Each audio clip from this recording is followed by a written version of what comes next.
Hello everyone, my name's Bottletophornet and welcome back to another episode of Minecraft. You may be wondering what I'm doing here. This episode, I want to set up my perfect ender chest. I've been doing a lot of work in different areas and I always keep grabbing things out of the ender chest and realizing that I don't have everything that I need on me and doing a lot of traveling back and forth. So the idea here is I have 27 blocks, which I'm going to place 27 shulkers on, maybe. But essentially that is the amount of slots that we have in an ender chest. It's 9 by 3, 27 slots of free space. And I want to set it up so that I have this in a position where whenever I need something, at least to a certain degree, I'll be able to grab it straight away from here. So if I go out adventuring, looking for a new place to do an episode or a build or something like that, and I need some things to set myself up, I want to have almost everything available at the get-go in my ender chest that I can just put one down like so, and I'm ready. So with that being said, I'm going to make up a bunch of shulkers and I'm going to put them on top of here and we're going to go back and forth working out exactly what I want to put in them until we have hopefully most of it set up, or at least an idea of what we want. So there can be placeholders, things that we still need to collect, but I want to get the basic idea and the color coding sort of set up today and see if I can come up with something that works for me. So give me a second to prepare a couple of things and then we're going to jump in and I'm going to try and go through with you guys exactly what I would want. And hopefully we have enough in our storage room to get that done. So without further ado, let's get into the episode. And thankfully, this is why I went out and got all those shulker boxes that I did, because it's things like this that I want to be able to use them for and not have to worry about my dwindling supply. So I went and grabbed 2 stacks of these, and in my mind, I feel like I will always leave a stack over in the corner. So there will be some slots on this or in this ender chest that are going to permanently have something in there without necessarily being in a shulker box itself, because I want it to be something that I can quickly access when I need to. So for example, having a stack of shulker boxes there and a decent supply of chests to make more out of, as well as maybe like a workbench sitting in that bottom corner. So those 3 slots all of a sudden become no longer available. But in the end, if I have a decent supply, say in the middle, that houses most of my storage stuff, and then of course having access to things that I want to have on my person very quickly, I think that's the ideal setup for me. So if I, for example, place just a chest on these ones, and we'll put in there a stack of 64 shulker shells. Same thing over here, we'll get rid of that. That is to symbolize 32 chests, which will make exactly the amount of shulkers that I can with these shells here. And then what I might do is, do I have any? Yes, look at that. Perfect. Now over on this side, I like having it in the middle. Now over on that side, that represents the left-hand side of our ender chest. Now with the same idea on this side, I think over here, I would like to have a spare stack of ender chests, except for one. Actually, I'll put the whole lot in there because I have one already over there. So my ender chests would go in that top right corner, so that whenever I need a new one, or say I place one down and I want to leave it in that position, I can open it up, grab a extra one from the corner, and then still maintain a decent supply for the next place that I want to put it down. But it's things like this dragon head that could just come out. They don't need to be in there. I have some name tags over here, but I think what I'd like to do is get a stack of 64 and have I don't have any iron in here, but also have an anvil available so that they're quickly able to grab a name tag, grab an anvil, and get myself set up so that I can save a rare mob or something along those lines if I find one out in the wild. Yeah. So I'm going to go to my librarians, grab a stack of those name tags, and come back and we'll put that in here as well. We're going to use up a lot of our emeralds doing this, but that's okay. And 4 more. Nice. Now that stack of name tags obviously needs to be followed by an anvil, and I think I'll grab a fresh one rather than using the broken one there. So 1, 2, 3, and the 4 of that. Perfect. So now we have this set up where we have 64 name tags, which will probably last us a very long time, and an anvil. So now we're starting to get an idea of how quickly this can fill up, and I definitely want to add shulker boxes to bulk out the storage. So let me make up a bunch of those and I'll put them in the middle and we'll start to work out a little bit more of what I want set up. A little bit like that. I feel like this is probably the best place to show it off, standing up on top of here. So we have in the middle now 15 shulker boxes to represent what we might have stacked as our bulk storage. Now, I do have... I better make sure I pick those up. I do have... Did he just spawn or did I miss that? I don't know. What I was saying is I do have some shulker boxes already set up, like my rocket box, my spare tools and supplies, and what else do I have? Oh, my redstone box. So that's already 3 of these, but we're going to go collect those from wherever I put them because I can't honestly remember. That bow is very low in durability. And I'm going to replace those shulker boxes. I've got a couple extra in here that I need to put in storage. So I'll replace those shulker boxes and we'll slowly fill it out. Grab one from here, go down into our storage room, fill it up with the rest of the things that we want, and come back, and so on and so forth. So let me sleep for the night so we don't have to worry about mobs, and then we'll keep going on our little organization adventure, because this episode is really about organization. I want to make it, like I think I said at the start of the episode, I just want to make it easy for me to always have access to something without having to stress about trying to remember where I put it or having to come back to base and use the storage system and whatnot to, yeah, perfect. I've already got shulkers in here to grab what I need. For example, this was my rocket box. I had to transfer some of the TNT across into there, but I think what I'll do is just keep the TNT out of the way for now. And what we're going to do with each box is actually come over to our anvil itself and rename it Rocket Box. So that when it comes to actually having the setup, I put it in here. We'll also color code them as best we can. But I can glance over top of it, see the name, and also some of the context. Definitely should clean this out. So let's get rid of all of this. Make sure we have the valuables tucked away so that we don't lose them. And we can basically empty this out. So I'm going to leave that fireworks there for now. Oh, I haven't picked up that with a skeleton skull or gotten a new one since I apparently lost all my achievements. So we'll keep that there. We need more of those eventually. Stack all this stuff away. And this is going to help us keep things a lot more organized. We have our spare tools. I think I'll keep the carrots out of there and make this purely a spare tools box for all the stuff that I might need at different points in time. And that box is named already and it can be put up in here as well. So I might stack it down there. That's now empty and ready for us to work on. And yeah, okay. Now we're getting somewhere. Or at least we were until I realized that the clip that was meant to be in this position, which was around 18 minutes long of me sorting out a bunch of stuff, I had myself muted the whole time. Yeah. It happens. But as you can see, I've actually started to sort out a couple of more shulkers. So I'll probably go sleep. We'll go over those and I'll try and remember what I'd actually talked about, and then we're just going to have to continue on from this point here. Oh, dear. So what I had done is actually go and I grabbed my redstone box and I started to get myself set up with a couple of more. If I can just kill these guys. Why is that so laggy? So we colored our rocket box. Surely I put that in there as well.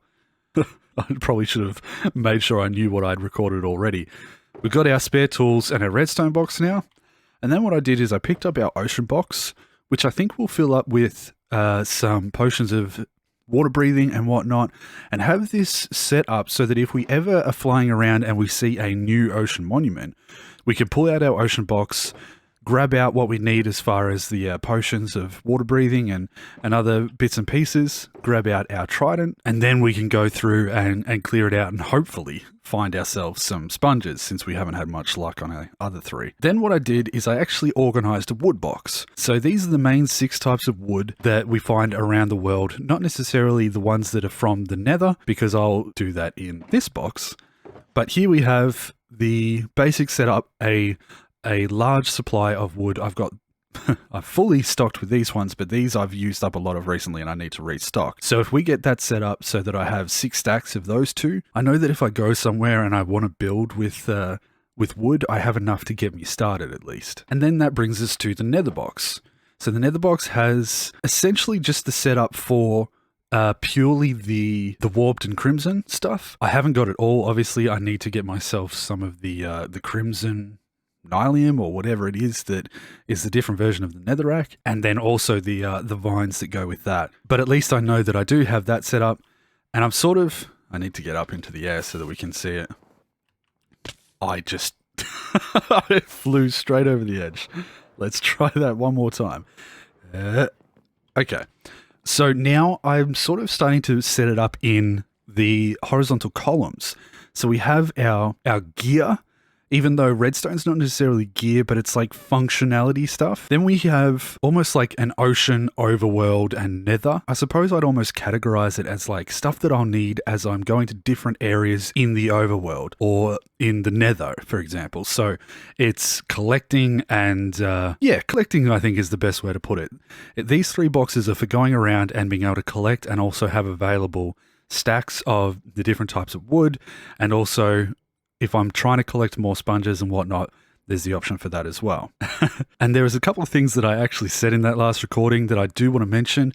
I know some of you guys have been a bit concerned about my health and telling me to take care of myself, and I just want to let you know that if an episode comes out and if you are seeing me in these videos, it means that I have been feeling good enough to record. I'm definitely taking care, and I'm not pushing myself when I don't need to. I'm purely using the times where I feel good and feel healthy and full of energy, and that's when I'm recording. So I really do appreciate the concern, and a lot of you are so sweet, just making sure that I know that there's no stress. But let me tell you, this doesn't bring me stress. This is actually something that brings me joy. And if I am able to, I want to be able to get in here and record some episodes. And hopefully I can continue to do that and get some good stuff out for you. I know this episode's a little bit of a weird one, at least from my perspective, but all the same, we're going to get to some cool building stuff again very soon, hopefully. So now what I think I'm going to do is probably pop into a bit of a montage of me organizing these last 9 boxes and trying to color code them, work out what I want to put in them as we get ourselves to the stage where we're kind of set up. So I'm going to try and work out, again, like I said, these 9, work out what I want to put in them, and maybe try and divide them into columns of functionality or usefulness, so that at a glance I can come into my Enderchest and go this column here, and build up the muscle memory for what I'm aiming for grabbing. I think that's the ideal situation for me, where I don't have to go across and scan and think where I have them. I can already go, I just know that it's in this column or this column. Make it as quick and simple as possible. So while I'm going to do that little montage, another thing that I'm going to make sure I do in that process is actually come around and all the places like this, I just have shulker boxes full of stuff everywhere. This is like a jungle shulker box, and I threw it into the water for some unknown reason. But I'm going to go around to all my different areas. I've got some in the nether. I know I've got some down here where I was working on the iron farm, which still needs some work. It's been a little difficult to jump on and do that. But there's like this one here, which is some grass. And over here, I think this is stone. Yes. So I think picking up and organizing all of those things at the same time that I'm organizing this ender chest is probably a good idea. I know I also have one up here, which has actually been here since I did, was it episode 14? Or no, it wasn't that far back. But this was from when I was doing some the tips and tricks videos where I was talking about doing the detailing. It's actually ridiculous that that's been there that long. So I'm going to do a little bit of a walk around. Oh, geez. Talk about a little bit of an ADHD moment. But there is one thing that I do want to show you guys, because I'm not sure if I have shown it yet. Again, all of these can be taken and put back in storage. Even that can go in our ender chest. So much to sort through. But one thing that I have done off camera is actually go up and fix my gold sorting system that I have up at the top of the gold farm here. So I found that it wasn't sorting through the items fast enough, and so to fix it, we'll actually probably see it in a sec. I made it so that each one of these came across and it spews down into these. Now, I made this from memory, but I think it was maybe Nenbon, or it might have been Ilmango. One of them, one of the technical Minecrafters made this system for their gold farm, or something similar to this, where they said that putting the cobwebs underneath it actually aligns the items and helps them group up together. And then they all get pushed down by the slime blocks and sort of forced into the middle. And then I've built up a system that staggers it and actually launches it across through all of these. And basically I just made it so that it only wants to sort the gold. And then any rotten flesh that comes past just gets burnt in here because I don't need it.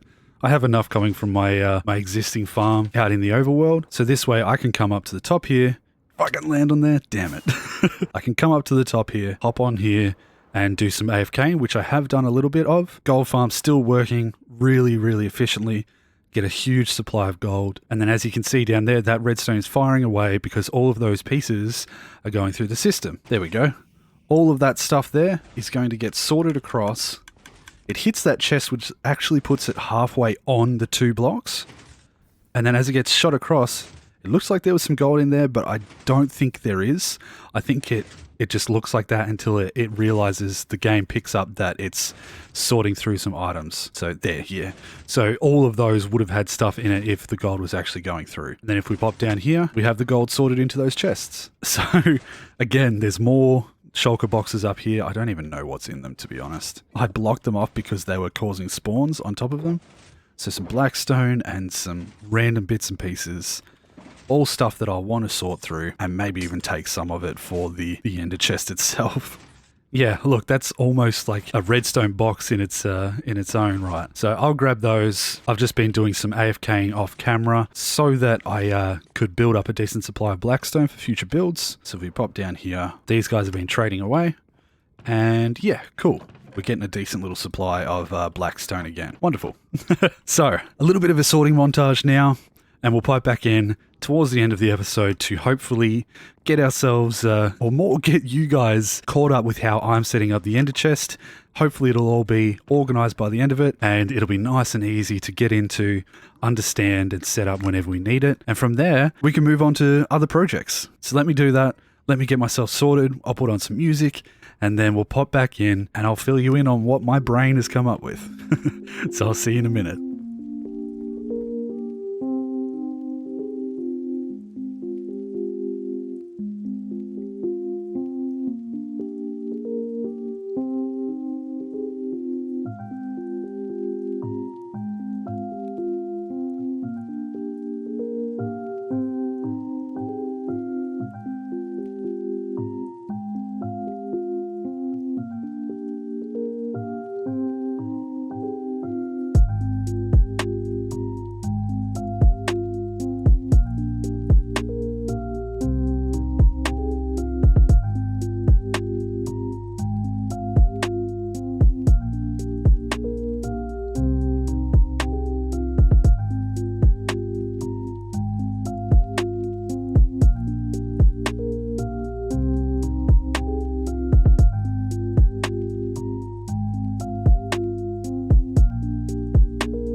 And with that, I think I have it in a position that I like it.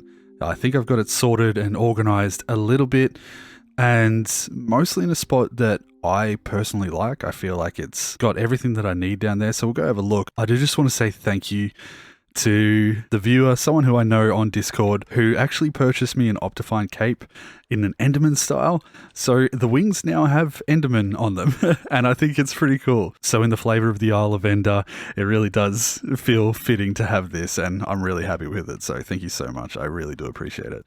So let's jump down and have a look at what we've got set up. So these boxes here are essentially empty because I don't know what I will want to put into those slots in the ender chest.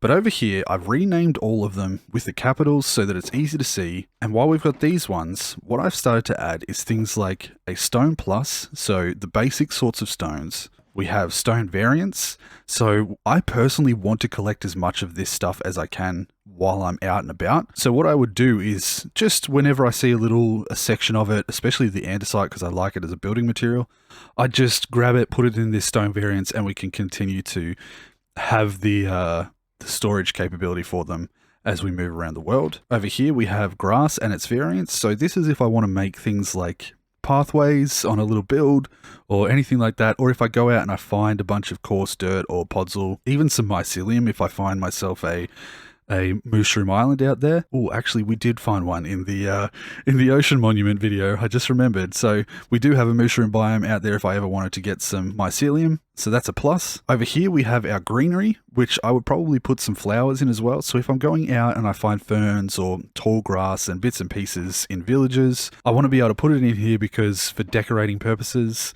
it's really nice to have those, and they can be rare.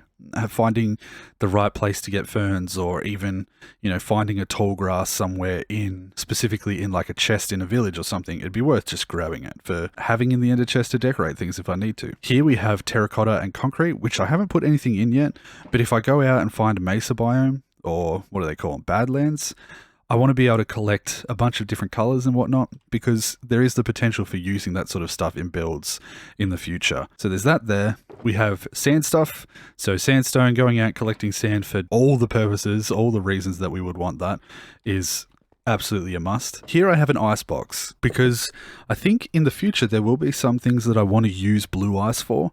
So if I go out and find myself what are they called, like an iceberg biome, I want to be able to just collect up a huge supply of the ice, and specifically blue ice, and just fill up this chest and bring it back whenever I need to. We have lights. Furthermore, a lot of these things are just for if I want to go somewhere and build. If I find it, I can almost set up a base using all of the stuff that I have in my ender chest and then come back for further supplies once I've already established myself. So we have the ice, we have our lights over here. And then in this wonderful pink box, I personally, when I see pink, I definitely think destruction. So I want to have a decent supply of TNT in my ender chest at all times. Whether I find a place that I want to blow up the landscape a little bit and don't really want to bother building it necessarily, I want to have that.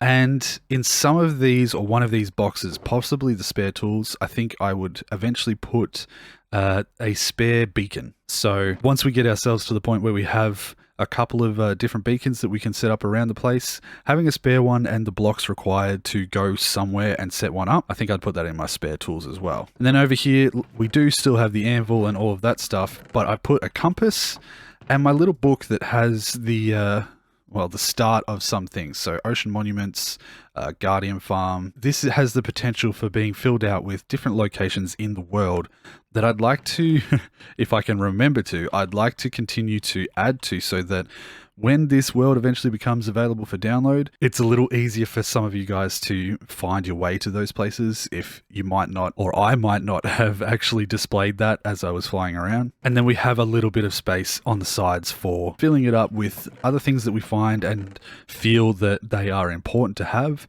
whether it be, I don't know, a spare elytra just sitting there rather than having to be in the spare tools, because it might be easier and more worthwhile to have it immediately available.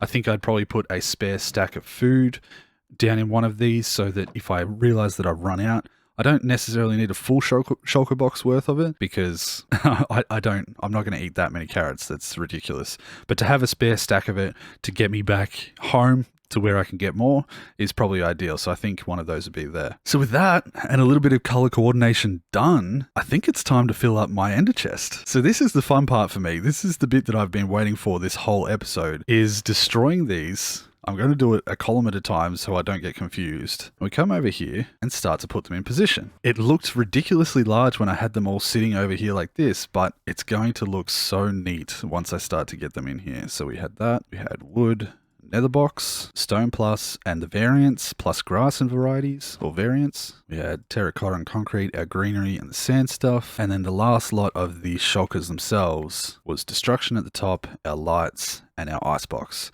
So that is, for now, my organized shulker boxes. It's stuff that, for me personally, what I want in my Enderchest, what I want in my Enderchest is usually when I'm out and I want access to something, it is either collecting resources to bring back to the Isle of Ender, or I want to be able to set something up where I am without having to come back here and fill up some shulker boxes at base to take back there again. So having most of this stuff be building things with a little bit of functionality of stuff that I would need when I'm out and about finding places and like spare rockets, for example. So there's that. Now what we want to do, grab these things, put those in our ender chest as well, and then just before it gets dark, what have we got in here? I can't remember. So just this side, our crafting table, chests, and spare shulker shells. And now we have a sorted, easy to understand where it is. I'll build up the muscle memory for which column to go to, but the nice capitalized words at the top make it easy for me to quickly scan over top of it. And at a glance, at least this makes sense for me. I go, blue is like water and ice. There's not really a nethery color other than red, but I understand that that's nether. Green and browns is very much natural, like trees and greenery. The greys obviously stand for stone types and whatnot, and then the terracotta and sand are a little bit grainier, like a sand color. Absolutely pink is the destructive color of choice, always. But I'll quickly sleep, we'll come back up here and see whether anything pops into my head for what I would want. Please do not blow up. What I would want accessible. I found a couple of friends as I was doing that little montage, so we do have a bedroom enderman now, which is always fun. And I did grab that one gold boy, which actually filled up this whole side. So we almost have a full display of our different types of fancy and armored zombies over here, which is fun. And he was on the end. He's right there. So we got 2 fully enchanted gold boys on the end, which is really nice. I'm definitely going to be doing more work in these areas and coming back and you know, doing things that I promised I would. Of course, I looked at an Enderman. I do want to do the Hall of Patreon supporters in here, so I'm going to expand that out. That's a episode soon, I hope. I do want to finish up and expand on the library down here in the repository with our map room. One of you in the comments suggested a super large map wall, and I like the idea of maybe having that up here so that it's more zoomed in, but since it's so large, we still get to see a decent amount of the area around this Isle of Ender. And then little things like for one, finishing off these walls here, like it's just stuff that I forget to do. We have a super smelter to do, base decoration is forever, and an animal farmhouse eventually. I want to make a nice place for them. And I also realized while filming this episode that I really am struggling for space in here, and with how many melons and pumpkins I'm getting, as well as other bits of rotten flesh and such, I think I might do an episode expanding our villager trading hall in here. I like the idea of pushing it that way specifically, because there is actually enough room, just enough room underneath my main storage area that I could squeeze another 20 or so villagers in there if I wanted to, and just have to deal with the on the side here having those subtitles going at all times. So, definitely some things to come in the future, and I wanted to let you guys know that I think I'm going to put a slight pause on the terraforming for the Isle of Ender. It's going to be a big project, and with how fatigued I am at the moment, sitting down for hours at a time is just not something that I can achieve, and I really want to make sure that I'm in a good headspace and physically well enough to sit down and really approach such a large build. So I think the next 10 or so episodes are going to be a little bit more laid back, a little bit more focused on continuing to improve and add little bits and pieces to the base. You know, I do want to go down and expand that trading hall, and I want to do some other bits and pieces around the area before I get into the bigger stuff. So I hope that's okay with you guys. I know that all of you are going to tell me, don't be ridiculous. Of course it's okay. But I do want this series to be exciting because I want it to be exciting for me as well as you guys. It's not just me feeling like I have to live up to the expectations that I'm placing on myself. So there's lots of little things that we might tackle as we go. I forgot to empty this one. Of course I did. We could even do our little prison build down here at some point soon. So I want to achieve some smaller goals, some less strenuous episodes where I can get it done maybe in a day of work, or spread that out over time so that I'm not ruining my energy and making myself feel really worn out. And I'll just supplement that with adding in Freestyle Friday videos, because I honestly really enjoyed making that. And I have started working on the second one. So I hope you guys enjoyed that series, or the start to it as well. I hope you're looking forward to more of that. It's exciting to just flex my building skills and really start to try and expand them and improve upon them. And I think it'll be a fun little series for me to work on in between the Let's Play episodes. But enough rambling aside, I think I've done what I need to for today. I think our Enderchest is sorted to a position where I'm happy with it. I'll do things like add in some golden carrots and maybe decide if there's anything super important that I always want almost instant access to, but we'll just have to see what comes from it. For now, I am happy with having this color coordinated, having the spare shulkers on the side here so that I can fill my inventory with shulker boxes if I decide I want to do more than a single shulker can handle. If I want to go out and grab a bunch of sand and whatnot, I can do that by using these shulker shells and creating more. And I also like that I have a permanent crafting table in here so I don't get stuck not having the supplies that I need. The only other thing that I have potentially thought of is a base in a box. One slot here that I can set up a very small base that has everything that I need. So maybe it has more of the furnaces and the bits and pieces that I would want to put in it, even though I can just make that out of what I have here. So we'll see what happens. For now, I'm pretty happy with it. And I hope you guys enjoyed this episode. I know it's been a while since the last one, and I am feeling okay today, but there's still a lot of medical stuff going on that we're really trying to fix. Essentially, the easiest way for me to explain it to you guys is I pretty much have chronic fatigue right now. Unfortunately, most of the time I'm extremely tired, and the idea of having to sit down and I want to be energetic and happy when I'm making these episodes, and to tune in and to drone away because I'm really tired. It's not what I want to do. It's not me, and I want to present myself in these videos. I want to give you guys me. I want to show you my personality and not the lesser version of me. Not me when I'm tired and upset or anything like that. And I do want to reinforce that this is so much fun for me. I want to do this, and I am always thinking, God, I can't wait till I feel good for a few hours and can get into film. So thank you so much, guys, for the concern. I really do appreciate it. I would love to thank my Patreon supporters, especially Tom, my level 3 supporter, and I've had a few new ones recently. I really appreciate your support, all of you. It's truly mind-blowing that even still, while I'm unwell, you guys continue to support me, so thank you so much. And I'm looking forward to the future. If you'd like to help me continue to make these videos and make life a little easier on me, I do have the Patreon, but I don't want anyone to just think that they need to donate or should donate if it's not something that you can easily do. It's purely there for those who want to help out and join me on this journey to continue to create videos and to create series of the Isle of Ender and beyond. So with that being said, thank you so much for watching this episode. I hope you enjoyed it. I'm looking forward to getting back and starting to build some more fun things, getting into some more productive episodes very soon. We'll do some fun builds around the place and spruce up the islands a little bit more. So until those episodes come out, I hope you're taking care of yourself. Please continue to do so, as I will. And until then, take care. Bye, guys. Whoop.